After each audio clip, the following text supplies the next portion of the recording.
one other like cool, funny story was the next year when we had Busta Rhymes, Busta gets to the venue on time and sits in his Range Rover for like 45 minutes.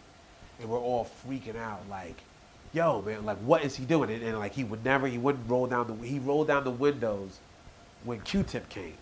And he put he had like an iPhone earbud and he took one half of it and just gave it to Tip. And Tip is outside the window like this, but it just cracked like that. You can't even see Busta. And then Tip puts it back in and the window goes up and he walks out. And we're all like, yo, what are these dudes doing? But so anyway, finally Busta comes out and he walks into his tent and all this other stuff and everybody gets swarmed and it turns out that leaders like Charlie Brown and Dinko had got there early and they brought people and they ate all his food.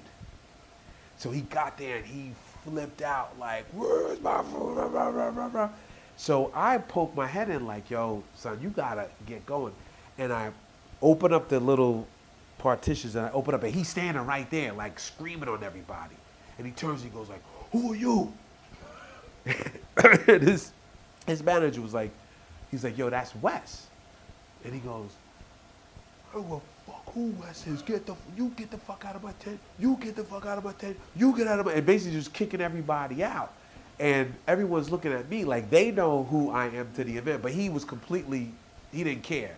So it was Busta throwing me out of his backstage like I was some sort of groupie, is one thing. And I'm just like, you see Busta's like he's a big dude. And when he's like throwing a tantrum, and I'm not a small dude myself, so I'm in here like, yo, is someone gonna like snap on me? And like, I don't want to be fighting back here. But that was one thing of just kind of getting screamed on by Busta, another guy I idolized once.